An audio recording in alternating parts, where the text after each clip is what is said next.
football. It's personal between me and you, and I'm going to do you some serious harm, you big stiff idiot.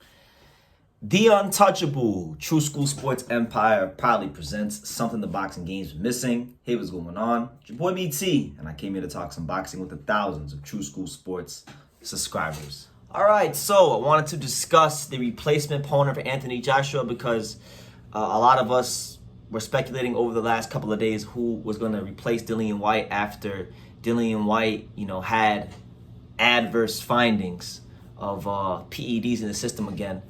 So, obviously I campaigned for Filip Hrgovic. He was on the undercard. He has an IBF mandatory position. He's a top fighter in the heavyweight division as far as the contenders are concerned. And I thought that was a fight that really would have been great to see where Anthony Joshua is at, and it would have answered the questions about Hrgovic and just the division at large. But we're not getting that because, as many of us anticipated, there is a Deontay Wilder fight on the table for Anthony Joshua. That is one of the biggest fights that could possibly happen in boxing. Eddie Hearn ain't taking no chances. He's not gonna roll the dice. So they brought in the guy with a name, but they brought in the guy that Anthony Joshua should beat. And that guy comes in the form of none other than the Nordic Nightmare himself, Finland's very own Robert Helenius. Now, I like Robert Helenius. I got respect for him. He's a good, credible, fighter. He's been a good heavyweight for a long time. A good solid, nothing special, nothing great, but a solid heavyweight for a long time. And by the way, he's not from Finland. He's from Sweden. Now, he only lives in Finland. He's actually Swedish, so let me correct myself. But, Helenius just fought 4 days ago on August the 5th against, a fighter by the name of Mika Miolenin, all right, who was a 6-0, I guess, prospect. They fought in like a castle. It was kind of like a weird castle-like setting. Kind of a cool-looking boxing venue. I wish they would do a big fight wherever the hell they fought because that looked pretty interesting. But, Anthony Joshua, this is a fight that's pretty straightforward for him. I don't want to write off Helenius, but, sometimes, to quote my good buddy Sean Tuttle, sometimes you can look at a fight, you can look at it on paper, and it is exactly what it looks like. And, Helenius, 32-4, respectable, credible, top 30 caliber heavyweight, but not an elite heavyweight, not an upper echelon contender. This is a guy that when he fought Deontay Wilder, got slept in one round. 4 years ago, fought, El Gallo Negro, Gerald Washington, who's also on this card, and Gerald Washington slept him. Now, he did revive his career a little bit by, popping the Adam Kanaki hype train before it really got going, and he deserves respect for that.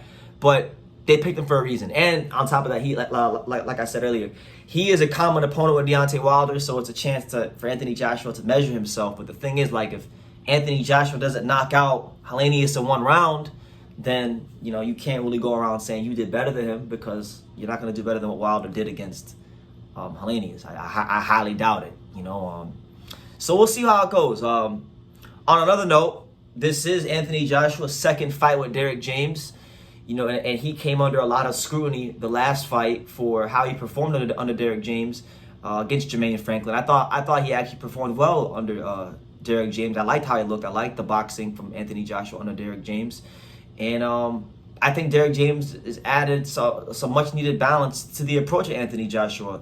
And, funny enough, right, this will be Derrick James' first big fight, or maybe his first fight, period, since Errol Spence Jr. got the brakes beaten off of him by Terrence Crawford. So I'm going to be watching very closely if Helenius does put Anthony Joshua in any sort of trouble, because, it wouldn't be off-brand or out of character for Anthony Joshua to take a fight which looks straightforward and have a harder night than usual.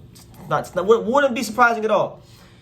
So if Helenius does put Joshua under any sort of stress or tough circumstances, how will Derrick James respond in the corner, coming off the Errol Spence loss?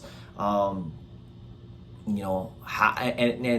if Anthony Joshua is put under any sort of tough circumstances, how is he mentally fit to press forward and overcome? I don't think he will. Personally, I think Helenius is not going to have the speed to hurt Anthony Joshua. And if the past tells us anything, the Ruiz fight wound up going not so good for Anthony Joshua because Andy Ruiz has the fastest hand in the division, was able to counter Anthony Joshua in an aggressive fashion and really make his presence felt. Helenius does not present Andy Ruiz-like attributes. He's not fast. He's not this great aggressive counterpuncher. He's a slow, plodding, heavy-handed heavyweight. And the only way Anthony Joshua is going to get really hurt by him is if he has a massive defensive lapse. So they picked him for a reason. But I'm not going to complain, because I think for 7 days notice, Robert Helenius isn't too bad. If the intention is to make, if they're going to make the Deontay Wilder fight later on in the year, then I can't be upset about, this fight happening. And on top of that, selfishly, this at least allows me to see Filip Hrgovic fight on the card. That's the real main event on the card is Filip Hrgovic versus Dempsey McKean. That's a good heavyweight fight. Hrgovic's first fight since the Zhang fight. He's got a lot to prove against McKean. McKean, highly ranked, undefeated southpaw. He was once in position for a Joshua fight. It's his chance to really stick his flag and make a name in the heavyweight division for himself, to knock off a guy like Hrgovic. So that's a good fight. So it's not all bad. I can sit here and be the miserable boxing fan, but I'm not doing that, man. I'm not gonna do that. We'll see what happens. I'm just happy to see some heavyweight boxing.